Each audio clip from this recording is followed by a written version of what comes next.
Oui, Summit Foundation est une organisation à but non lucratif, une ONG qui a été créée en 2001, qui a pour mission de diminuer l'impact environnemental des activités humaines, spécialement en région de montagne.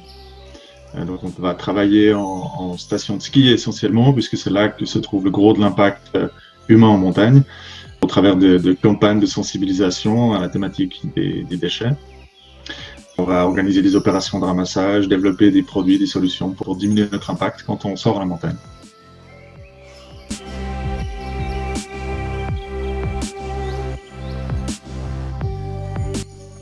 Alors, je pense qu'il y a pas mal de choses qui ont évolué un peu dans notre perception de la thématique des déchets.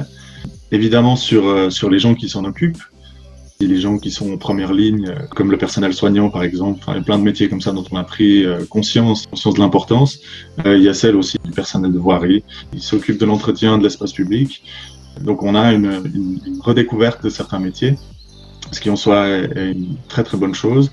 Et puis à contrario, on a aussi des constats plutôt négatifs, comme la résurrection d'un certain nombre de solutions jetables. On peut penser évidemment à des équipements sanitaires comme des masques de protection, des gants ou des flacons de gel hydroalcoolique, qui sont malheureusement des objets qu'on retrouve de temps à autre aussi dans la nature.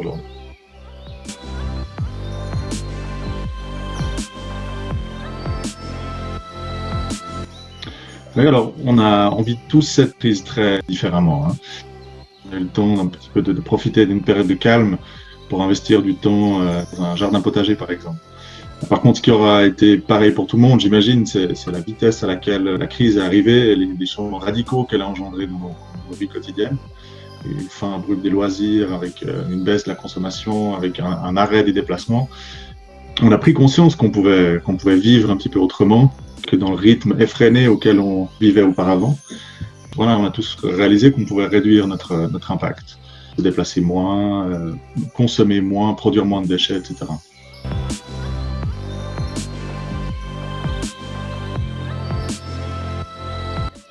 Alors je l'espère très sincèrement et puis je suis convaincu qu'il y a un certain nombre de changements qui vont perdurer.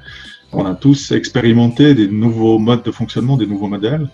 Le télétravail, par exemple, qui était impensable dans certaines entreprises, dans certains secteurs, est tout à coup devenu possible, et tout à coup devenu même productif, plus productif qu'une journée de travail normale.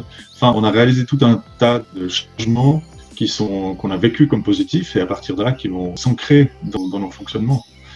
Si on peut tous augmenter la part de télétravail dans notre activité, pour celles et ceux pour lesquels c'est possible, on peut que s'attendre à un désengorgement des transports, que ce soit sur la route ou dans les transports publics.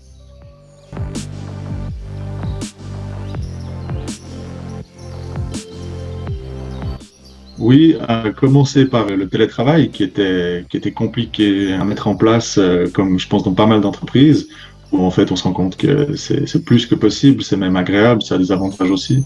Donc ça c'est clairement une chose qui va changer.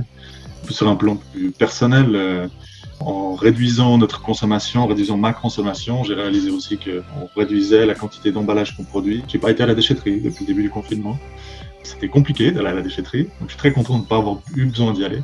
C'est un des side effects comme ça positifs.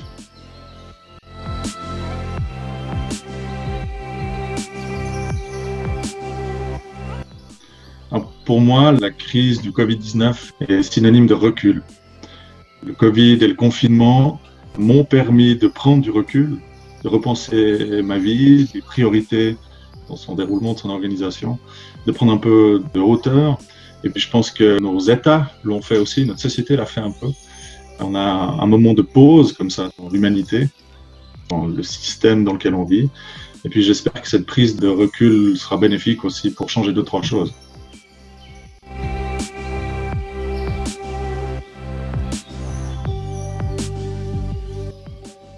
Oui, alors, il y a un objet qui pour moi est super important puis que j'invite tout le monde à posséder, pour plein de raisons, c'est ça, une paire de gants de jardinage.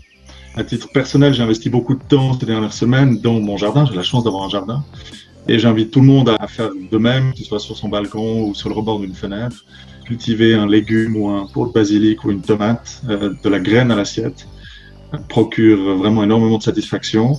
Et puis, ça nous permet tout un tas de choses positives, de reprendre contact avec la terre, évidemment, mais aussi de renouer avec le temps long. Je reviens au terme recul évoqué avant.